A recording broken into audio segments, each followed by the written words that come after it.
من يهده الله فلا مضل له ومن يضلله فلا هادي له وانا اشهد ان لا اله الا الله وحده لا شريك له لا مثل له ولا مثال له لا ريب له ولا عيب له وأشهد أن محمدًا عبده ورسوله أما بعد فإن أحسن الكلام كتاب الله وأحسن الهدي هدي محمد صلى الله عليه وآله وسلم وشر الأمور محدثاتها وكل محدثة بدعة وكل بدعة ضلالة وكل ضلالة في النار اللهم صل على محمد وعلى آل محمد كما صليت على إبراهيم وعلى آل إبراهيم إنك حميد مجيد اللهم بارك على محمد وعلى آل محمد كما باركت على إبراهيم وعلى آل إبراهيم إنك حميد مجيد أعوذ بالله السميع العليم من الشيطان الرجيم بسم الله الرحمن الرحيم ما كان محمد أبا أحد من رجالكم ولكن رسول الله وخاتم النبيين وكان الله بكل شيء عليما قال رسول الله صلى الله عليه وآله وسلم أنا خاتم النبيين لا نبي بعدي۔ ہر قسم کی حمد و ثنا، کبریائی، بڑائی، تعریفات، عبادت کے لائق، نظر و نیاز کے لائق، اس نظام کائنات کو بنانے اور چلانے والا ایک ہی ذات بابرکات خاص ہے۔ یہ وہ عقیدہ اور دعوت ہے جو حضرت آدم علیہ السلام سے لے کر جناب رسول اللہ صلی اللہ علیہ وآلہ وسلم تک تمام انبیاء کی دعوت ہے۔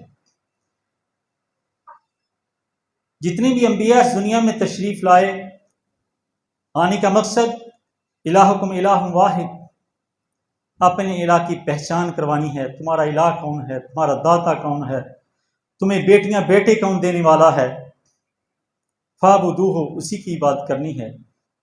نظر و نیاز، عبادت ہر قسم کی کس کے لیے ہے؟ اللہ کے لیے۔ جتنے بھی انبیاء علیہ السلام ہیں ان کی سیرت قرآن مجید میں اللہ تعالیٰ نے بیان فرمائی ہے۔ آپ علماء سے سنتے رہتے ہیں، تمام کا ایک ہی مشن ہے، الہکم الہ واحد، الہ ایک ہے، فاعبدوہ، اس کی عبادت کرو۔ اللہ تعالیٰ فرماتے ہیں اس قرآن کو نازل فرمانے کا مقصد بھی یہی ہے، یتدبرون یتفکرون، کہ لوگ غور و فکر کر لیں، اپنے الہ کو پہچان لے کہ الہ کون ہے۔ اللہ تعالی ہمیں اس گواہی دینے کے بعد اس پر کاربند رہنے کی توفیق عطا فرمائے۔ بہت زیادہ میرے بھائی، میرے دوست ایسے ہیں جو لا الہ الا اللہ کی گواہی تو دیتے ہیں، لیکن تھوڑی دیر کے بعد بلکہ اپنی ہر نماز میں وہ ایاک نعبد و ایاک نستعین کی گواہی دیتے ہیں کہ یا اللہ ہم خاص تیری ہی عبادت کرتے ہیں اور تجھی سے مدد مانگتے ہیں، لیکن کچھ ہی دیر کے بعد وہ اپنے اس موقف سے بیزار ہو رہے ہوتے ہیں اور وہ کبھی کسی در اور کسی گھر پہ، کبھی کسی کو بلا رہے ہوتے ہیں اور کسی در پہ جا رہے ہوتے ہیں کہ فلاں ہماری سن لے، فلاں ہماری سن لے، ہماری یہ مصیبت، یہ پریشانی دور فرما دے۔ عقیدہ توحید ایک اتنی عظیم چیز ہے کہ دنیا کی سب سے بڑی متاع اور قیمتی چیز عقیدہ توحید ہے، اور دنیا میں عقل مندی کی سب سے بڑی نشانی توحید ہے، اور دنیا کی بے وقوف اور جاہلانہ روش اور دماغ کی بگڑی ہوئی چیز شرک ہے۔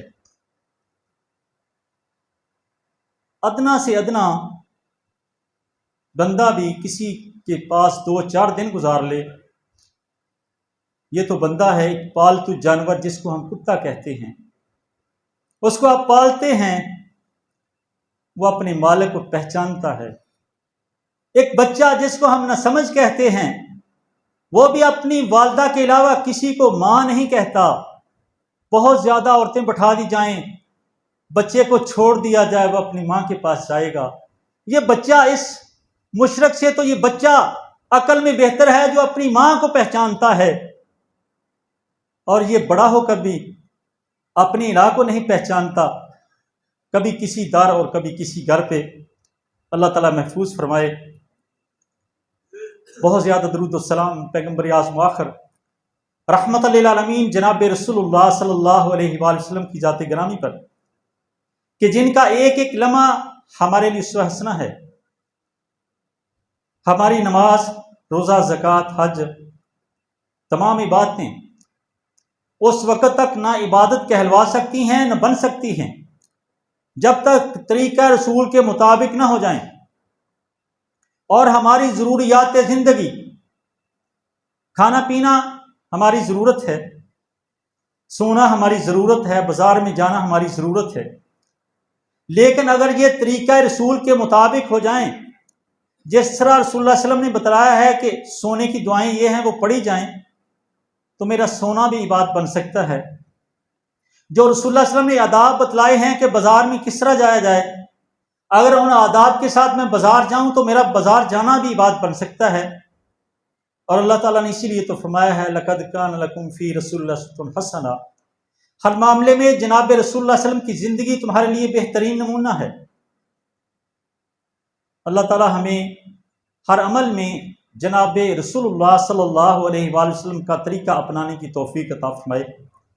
نعرے دعوے تو بہت ہیں، لیکن جب عمل کی باری آتی ہے تو میں کہتا ہوں میں نماز فلاں فقہ کے مطابق پڑھوں گا، ایک صاحب اور اٹھتے ہیں وہ کہتے ہیں میری نماز فلاں امام صاحب کے پاس سے ہے، میں ان کی نماز جو وہ پڑھتے تھے وہ پڑھوں گا۔ تیسرے صاحب اٹھتے ہیں وہ کہتے ہیں میں نماز کسی اور امام کی تائید میں پڑھوں گا۔ یہ دعوے کدھر گئے جب ہم نے یہ پڑھا لَقَدْ كَانَ لَكُمْ فِي رَسُولِ اللَّهِ أُسْوَةٌ حَسَنَةٌ؟ اصل میں یہ ابھی ربیع الاول آ رہا ہے، نعرے تو بہت لگیں گے، لیکن کاش کہ ہم جناب رسول اللہ صلی اللہ علیہ وآلہ وسلم کی محبت کے جس طرح نعرے لگاتے ہیں، اسی طرح اس کے موافق ہمارا دل اور ہمارے تمام جسم جو ہے اس کا ایک ایک انگ اس کے مطابق ہو جائے، اور ہمارے دل کی آواز جو ہے وہ ہمارے ایک ایک جسم کے ایک ایک حصے سے آئے، تو پھر اس طرح کی جسارتیں نہیں ہوں گی جس طرح کی بہت بڑی جسارت ہوئی ہے کہ برصغیر پاک و ہند میں ایک بندے نے نبوت کا دعویٰ کیا اور اس کو ماننے والے ہزاروں لوگ ہیں۔ بہت زیادہ رحمتیں اور بخشیں نفوس قدسیہ پر، یعنی صحابہ کرام پر، تبع تابعین پر، اولیاء کرام پر، علماء کرام پر اور شہداء پر، جنہوں نے اللہ کے کلمے کو بلند کرنے کی خاطر اپنی جانوں کے نذرانے پیش کیے ہیں۔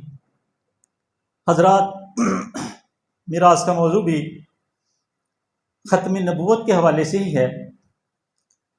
اللہ تعالیٰ فرماتے ہیں ما کان محمد ابا احد من رجالکم، محمد رسول اللہ صلی اللہ علیہ وسلم کسی مردوں میں سے کسی کے باپ نہیں ہیں، ولیکن رسول اللہ و خاتم النبیین، بلکہ وہ اللہ کے رسول اور خاتم النبیین ہیں۔ وکان اللہ بکل شیء علیما، اور اللہ تعالیٰ کے پاس ہر چیز کا علم ہے کہ اللہ تعالیٰ نے رسول اللہ علیہ وسلم کو اولاد نرینہ کیوں نہیں عطا فرمائی۔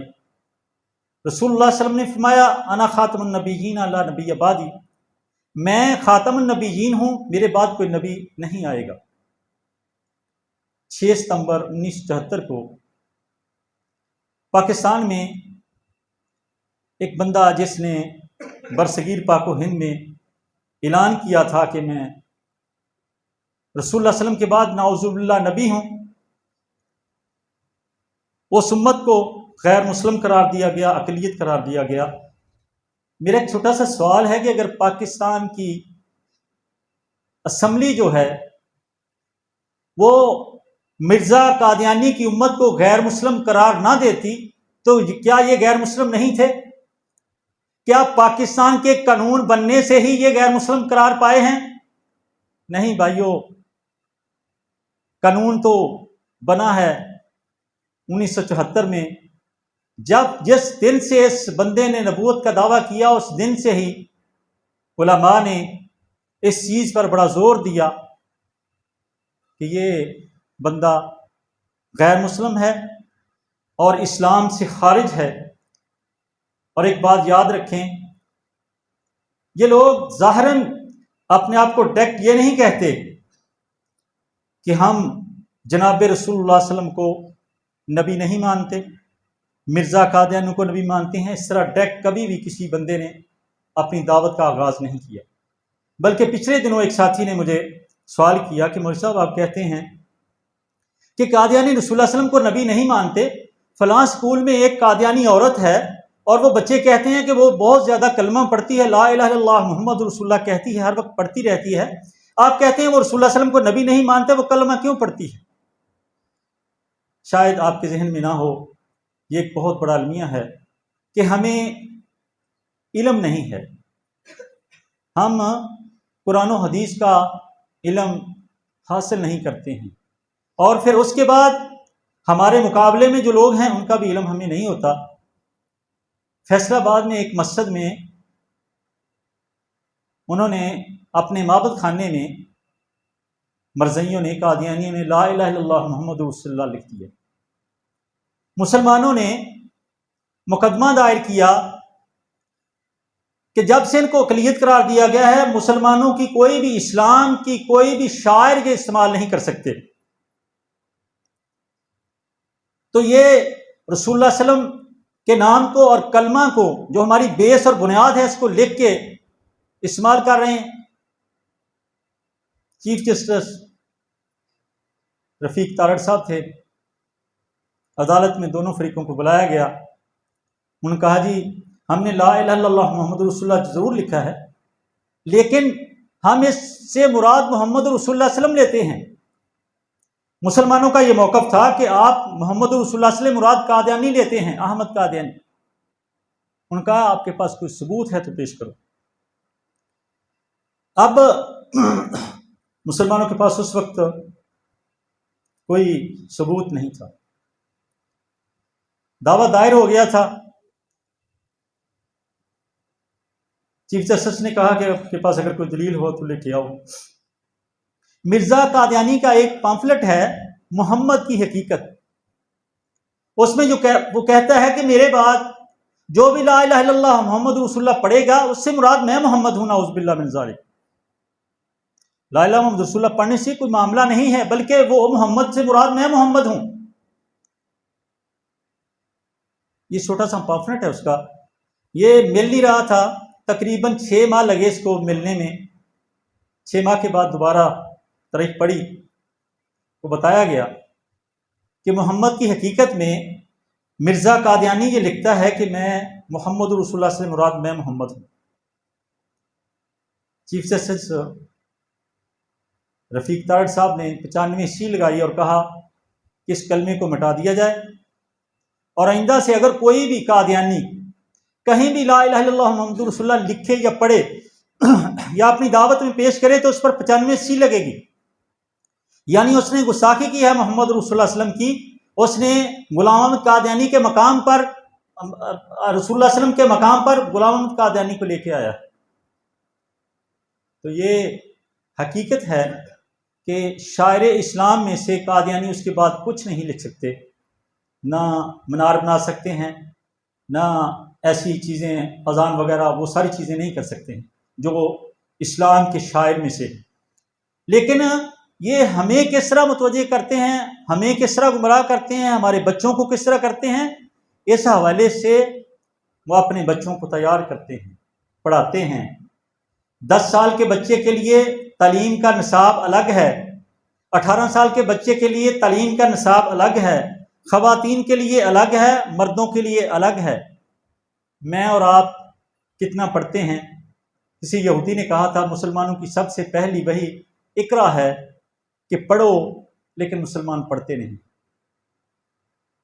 دنیا کی سب سے بڑی لائبریری امریکہ میں ہے، 10 ایکڑ پر موجود ہے، امریکہ کے لوگ پڑھتے ہیں، ہمیں اللہ تعالیٰ نے فرمایا اقرا پڑھو، ہم پڑھتے نہیں ہیں، بلکہ یہ جدید جو سہولت آئی ہے، ایک فتنہ آیا ہے، اس کے حوالے سے میرے نوجوان دوست بھائی بخوبی جانتے ہیں، بلکہ ہر دوست جانتا ہے کہ نیٹ اور اس پہ ساری ساری رات میرے نوجوان دوست بھائی گزار دیتے ہیں، نہ کھانے کی فکر، نہ پینے کی فکر، نہ معاملات، بلکہ ایک ہی کام ہے، نیٹ نیٹ اور نیٹ۔ اللہ تعالیٰ اس فتنے سے محفوظ فرمائے۔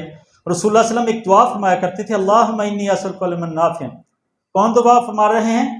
رسول اللہ علیہ وسلم دعا فرما رہے ہیں، بات غور سے سننی ہے۔ رسول اللہ علیہ وسلم دعا فرما رہے ہیں، اللہم انی اسألک علما نافعا، یا اللہ علم نافع عطا فرما۔ جن کی ڈائریکٹ اللہ کی طرف سے رہنمائی ہے وہ یہ دعا فرما رہے ہیں۔ کیا میں اور آپ نے کبھی یہ دعا کی ہے؟ او بھائیو، فتنوں کا دور ہے، ہر وقت یہ دعا کرتے رہا کرو کہ یا اللہ ہمیں ایسا ہی علم عطا فرما جو میرے لیے نافع ہو۔ رسول اللہ علیہ وسلم نے ان فتنوں کے دور کے حوالے سے پیشین گوئی فرمائی تھی کہ فتنے اتنے عام ہو جائیں گے، اتنے عام ہو جائیں گے کہ لیٹا بندہ بیٹھے سے بہتر ہوگا۔ کتنا فرق ہوتا ہے بیٹھنے میں اور لیٹنے میں، اور کھڑا بندہ بیٹھے سے بہتر ہوگا۔ یعنی فتنے اتنے ہوں گے کہ ان کی لپیٹ میں آنے میں اتنا فرق رسول اللہ علیہ وسلم نے اتنی باریکی کے ساتھ فرمایا ہے۔ تو اس لیے یہاں قادیانیوں کا فتنہ ہے، ختم نبوت کا فتنہ ہے، اور سب سے بڑھ کر افسوس والی بات یہ ہے کہ بڑے ہمارے دوست بھائی ہم میں سے یہ کہتے ہیں کہ آپ ان کے لیے جو اقلیت کا لفظ اور ان کے ساتھ جو سلوک کہتے ہیں کہ انسانوں والا نہ کیا جائے، وہ آپ کے لیے ٹھیک نہیں ہے۔ انسانیت تو بہرحال ضروری ہے۔ ایک بات یاد رکھیں، دنیا میں جتنے بھی مذہب ہیں، ہندو ہو، بدھ مت ہو، اہل کتاب میں سے یہودیت ہو، عیسائیت ہو، ان میں ان کے ساتھ انسانیت کا سلوک کرنا فرض ہے۔ لیکن قادیانی کیونکہ مرتاد ہیں، اور مرتاد جو ہے اس کی اسلام میں سزا قتل کے علاوہ نہیں ہے۔ بہت بڑی غلطی ہوئی اس وقت جب یہ قانون بنا۔ اس وقت جتنے قادیانی تھے ان کی اصل سزا یہ بنتی تھی کہ ان کو قتل کر دیا جاتا، کیونکہ مرتاد آدمی کی اسلام میں قتل کے علاوہ کوئی بھی جو ہے سزا نہیں۔ اور اسی طرح معاملات میں آگے کہ وہ مخلص بہت ہیں اور ہم جو ہیں وہ بس 2 نمبر معاملہ چل رہا ہے۔ مئی 2008 میں مرزائیوں نے اپنے اس لعنتی نبی کو 7 سالہ جوبلی پہ جو ہے ایک جشن منایا، اور اس میں ہر قادیانی نے یہ وعدہ کیا کہ میں 1 سال میں 1 مسلمان کو قادیانی بنانے کی کوشش کروں گا۔ مجھے پتہ چلا اس اجلاس کا، ہم نے ایک ضیاء حدیث کے نام سے رسالہ جو شائع کرتے ہیں اس کا ایک نمبر شائع کیا، 850-700 صفحے کا وہ بڑا نمبر ہے۔ اس میں کچھ عبارتیں تھیں، مختلف لوگوں کے ذہن کی عکاسی تھی۔ ایک اس میں عبارت ہے، نبی سچا اور ماننے والے منافق، نبی جھوٹا اور ماننے والے 1 نمبر۔ میں نے 2-3 دفعہ اس عبارت کو پڑھا، سمجھ نہیں آتی۔ نبی سچا ہے، ماننے والے 2 نمبر ہیں، نبی جھوٹا ہے، ماننے والے 1 نمبر ہیں۔ بھائیو واقعی بات ایسے ہی ہے۔ مرضیوں کا اخلاص دیکھیں، محبت دیکھیں، اس کے لیے دن اور رات کوششیں دیکھیں تو آپ حیران ہو جائیں گے۔ نہ وہ اپنے مال کو دیکھتے ہیں، نہ وہ اپنی عزت اور کسی چیز کو دیکھتے ہیں۔ مسلمانوں میں سب سے بڑا مسئلہ اس وقت ہمارے جو آ رہا ہے، خاص طور پر مذہبی گھرانوں میں، کہ ہم پلہ کفو رشتہ نہیں ملتا۔ مثلا اگر بیٹی نمازی ہے تو بیٹا نمازی نہیں مل رہا، اس کے حساب سے، تعلیم کے حساب سے نہیں مل رہا۔ ان میں ایسی کوئی چیز نہیں ہے، کفو معاملہ نہیں ہے، بلکہ صرف مین ایم ایک ہی ہے کہ احمدیت اور قادیانیت کو پھیلانا ہے۔ بندہ ایم اے ہو اور لڑکی کس ذات کی ہے، کس بات کی ہے، ایم اے ہے، دونوں کی شادی کر دی جائے اور ان کو کہا جائے کہ آپ احمدیت کے لیے وقف ہیں، یہاں کریں، جو مرضی کریں، جس وقت کریں، ہم آپ کے تعاون کے لیے تیار ہیں۔ ٹائم زیادہ ہو جائے گا، چھوٹا سا واقعہ گجرانوالہ میں ہمارے علماء کے پاس ساتھ ہوا۔ ان کے امیر گجرانوالا کے کافی دیر ہمارے ساتھیوں سے بات چیت کرتے رہے کہ آپ ہمیں ایسے ہی غیر مسلم قرار دے رہے ہیں، حالانکہ ہمارا تو ایسا کوئی دعویٰ کا معاملہ نہیں، مختلف نشستیں ہوتی رہتی۔ علماء نے یہ واقعہ مجھے اپنے بیان کیا خود۔ ایک دن اس نے کہا جی آپ ہمارے گھر تشریف لائیں، ہم آپ کی کوئی خدمت کرنا چاہتے ہیں۔ کہا گھر کی کیا بات ہے، ادھر بات ہوتی ہے، بات کا جواب دیں آپ بات سے۔ نہیں جی آپ کو خدمت کا موقع دیں، کھانا پینا تو ہم نے کچھ نہیں ہے تو پھر خدمت کا کیا معاملہ ہے۔ بہرحال جی اس نے ایک دن بڑا اصرار کر کے گھر بلایا۔ وہ کہتے ہیں ہم 2 علماء تھے، بیٹھک میں بیٹھے ہیں، وہ بندہ گھر چلا گیا ہے اور کچھ ہی دیر کے بعد 2 نوجوان جوشیز آئیں، نوجوان خوب رو لڑکیاں ہمارے پاس آ گئیں۔ ہم پریشان ہو گئے ہیں، ہوا کیا ہے، یہ معاملہ کیا بنا، یہ لڑکیاں ہمارے پاس کیوں آئی ہیں؟ کہتے ہیں ہم نے پوچھا آپ کیوں آئی ہیں؟ انہوں نے کہا جی ہم آپ کی خدمت کے لیے آئی ہیں، ہمارے لائق کو خدمت ہو تو آپ ہمارے مہمان ہیں، ہمیں حکم کریں۔ بھئی آپ کو بھیجا کس نے، آپ کیوں آئی ہیں، آپ لڑکیاں ہیں، ہم نے آپ کو بلایا، کوئی معاملہ نہیں، آپ کوئی خدمت ہے تو ہمیں بتائیں۔ اندازہ کریں کس طریقے سے لوگوں کو یہ اسلام سے بیزار کرتے ہیں اور ایمان کو چھیننے کی کوشش کرتے ہیں اور اس لعنتی نبی کے متبع بنانا چاہتے ہیں۔ اخلاص کتنا ہے، اپنی مال جان اور عزت تک، ناموس تک دے دیتے ہیں اس نبی کی نبوت کو عام کرنے کے لیے۔ لیکن ہم چھوٹے چھوٹے اختلاف، چھوٹی چھوٹی باتیں، چھوٹے چھوٹے معاملات جس کی وجہ سے ہم ایک دوسرے سے دور ہیں۔ اللہ تعالی ہمیں اتفاق و اتحاد کی دولت سے نواز دے اور یہ چھوٹے چھوٹے معاملات ختم کر کے ہم بھی اسی اخلاص اور محبت کے ساتھ جس طرح 74 میں ہم نے یہ سارے نظریات ختم کر کے ایک ختم نبوت کے لیے اپنے آپ کو پیش کیا تھا، ہر وقت اسی طرح اللہ تعالی ہمیں ایک پلیٹ فارم پہ جناب رسول اللہ علیہ وسلم کی جو ختم نبوت ہے، آپ وسلم کے اعمال اور معاملات ہیں، ان کو ثابت کرنے کے لیے ہر وقت مستعد رہنے کی توفیق عطا فرمائے۔ اور آخری پیغام یہ ہے کہ اس کا مقابلہ ہم کس طرح کر سکتے ہیں؟ اس کا مقابلہ اسی طرح کیا جا سکتا ہے کہ آپ وسلم کی سیرت کو عام کیا جائے، ہر بندہ آپ وسلم کی سیرت کو پڑھے اور آگے پھیلائے۔ میرے نبی کی سیرت یہ ہے، میرے نبی نماز اس طرح پڑھتے تھے، میرے نبی کھانا اس طرح کرتے تھے، میرے نبی بیویوں کے ساتھ اس طرح رہتے تھے، میرے نبی بچوں کے ساتھ اس طرح پیار کرتے تھے۔ میرے نبی بات ہو تو میرے نبی کی ہو، تو پھر انشاءاللہ بعید نہیں ہے کہ جھوٹا نبی خود ہی مر جائے گا اپنی موت۔ اللہ سے دعا ہے کہ ٹائم زیادہ ہو رہا ہے، اللہ سے دعا ہے کہ اللہ تعالی ہمیں اپنا مقصد سمجھ کر گرد و نواح کے لوگوں سے ہوشیار رہنے کی توفیق عطا فرمائے تاکہ ہمارا ایمان سلامت رہ سکے۔ وما علینا الا البلاغ۔